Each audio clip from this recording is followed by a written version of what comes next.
తీస్తా. నాలో ఉన్న క్రియేటివిటీ మొత్తం బయటికి తీస్తా. నా తడాకా చూపిస్తా. స్టార్ట్ చేద్దాం. It's laughing time.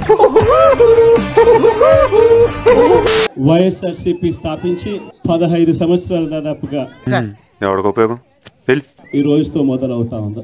అయితే వీళ్ళందరికీ నీ ఫ్లాష్ బ్యాక్ చెప్పాల్సిందే. ఈ పేడ మొహానికి ఫ్లాష్ బ్యాక్ ఒక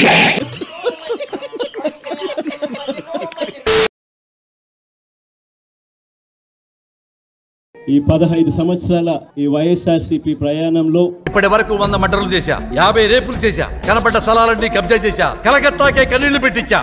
కానీ నా పేరింటి పక్కాడికి తెలియదు, పోలీసులకు తప్ప. మొట్టమొదటి రోజు నుంచి ఈ పార్టీ పుట్టింది కష్టాల్లో నుంచి పుట్టింది. ప్రజల కష్టాలను వైఎస్ఆర్సీపీ పార్టీ తమ కష్టాలుగా భావించి నాతో చెప్తే చెప్పావు కానీ ఎవరితో చెప్పకు, ఎవరు నమ్మరు. ప్రజల తరపున వాయిస్ ఆఫ్ ది వాయిస్లెస్ కింద ప్రతి అడుగులోనూ పోరాటం చేస్తూనే వస్తా ఉంది వైఎస్ఆర్సీపీ. కష్టపడందే ఏది రాదు, కష్టపడకుండా వచ్చింది ఎన్నటికీ నిలవదు. ఎప్పుడు చూడు అన్నా అన్నా సైన్ మాలో రీసౌండింగ్ లెక్క.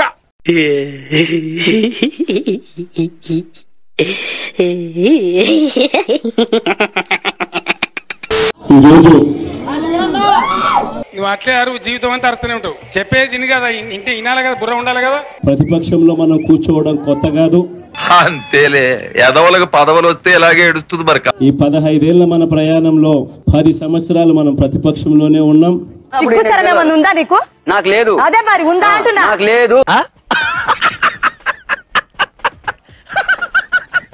దీటైన సమాధానం అధికారంలో ఉన్న వాళ్ళకు ఎప్పుడు ఇస్తూనే వచ్చాం. కళ్ళు మూసుకొని కళ్ళు తెరిచేసరికి సంవత్సరం అయిపోయింది. ఇప్పటికే సరే పడుకో, ఏముందిలే ఇంకా పడుకో.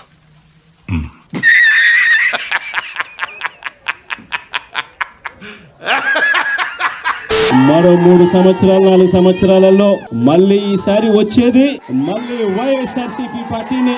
నమ్మొచ్చా? నా మీద నాకే నమ్మకం లేదు సార్, మీరైనా నమ్మండి సార్. ఈ రోజు వైఎస్ఆర్సీపీకి సంబంధించిన ప్రతి కార్యకర్త కూడా గ్రామంలో ఉన్న ఏ ఇంటికైనా కూడా వెళ్ళొచ్చు. ఎల్లు ఇప్పుడు వస్తావని చూస్తున్నారు, కనబడగానే కర్రచ్చి కాళ్ళు కొట్టేస్తారు, వదిలిపోతుంది. ఆ టెన్షన్ నాకు ఉంది. ఏ పేదవాడింటికైనా కూడా వైఎస్ఆర్సీపీ కార్యకర్త సగర్వంగా తలెత్తుకుని కాలర్ ఎగిరేసుకుని వెళ్లే పరిస్థితి అంత సీన్ ఉందండి వైఎస్ఆర్సీపీకి సంబంధించిన కార్యకర్తలకు ప్రతి ఒక్కరికి ఉంది.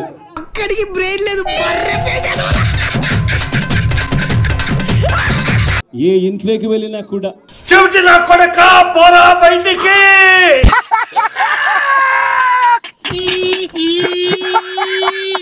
వైఎస్ఆర్సీపీ కార్యకర్తను చూసినప్పుడు ఆ ఇంట్లో నుంచి వచ్చే ప్రతి అక్క ప్రతి చెల్లెమ్మ అరిచేతులు ఉవ్వోగేదో తెలియక సస్తనా పోరా.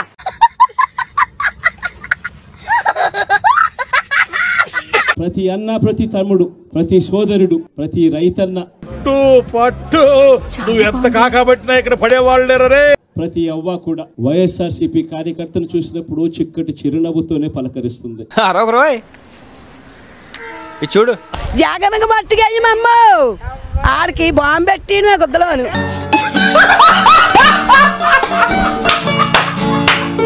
కారణం వైఎస్ఆర్సీపీ ఏదైనా కూడా చెప్పిందంటే చేస్తుంది అన్న నమ్మకం. చెప్పేటివన్నీ శ్రీరంగ నీతులు, చేసేటివన్నీ దమ్మల గుడిసెల్లకు తోరడం. కరెక్టే కదమ్మా. వైఎస్ఆర్సీపీ ప్రభుత్వం ఎప్పుడూ కూడా ప్రజలకు తోడుగా ఉంటుంది. మాకు నమ్మకం లేదు దొరా, ఏమనుకో. ప్రజలకు ఎప్పుడూ కూడా అండగా నిలబడుతుంది. ఎందుకు అడుగు తింటానిక?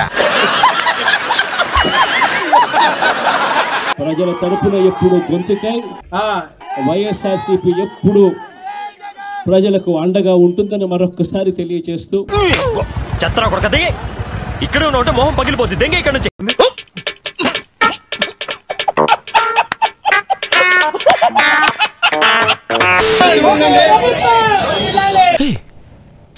ఇప్పుడు నువ్వేమన్నా బ్రదర్ ఓకే, నువ్వేం మాట్లాడుతున్నావు అర్థమవుతుందా నీకు? నేను ఒక సన్నాసిని, నా వెనక 30 మంది సన్నాసులు మీరు.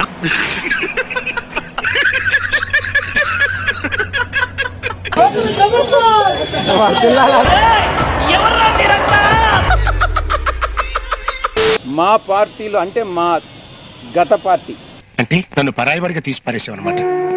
ఇన్నాళ్ళు నేను మీ వాడిని, మీరు నా వాళ్ళు అనుకుని మురిసిపోయానయ్యా. నేను ఏ పార్టీలో నుంచి అయితే నేను రిజైన్ చేశానో ఆ పార్టీలో ద్వితీయ శ్రేణి నాయకులు ఎవరైతే ఉన్నారో అది నేనే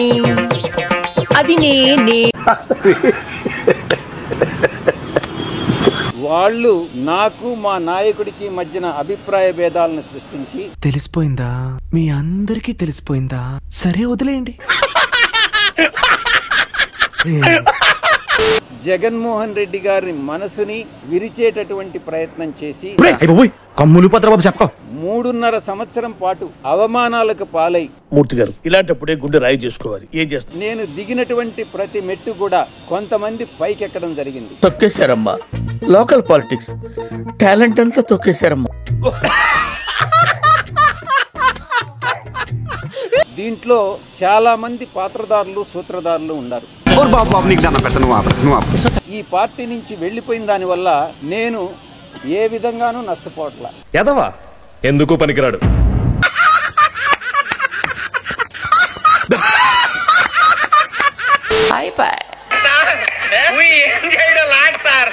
ఈ కార్యక్రమం ఇంతటితో సమాప్తం. రేపు ఇదే అలవాసులపై మళ్ళీ కలుసుకుందాం. అంతవరకు సెలవా మరి. నా ఛానల్ పేరు గుర్తుందిగా, ప్లీజ్ లైక్ షేర్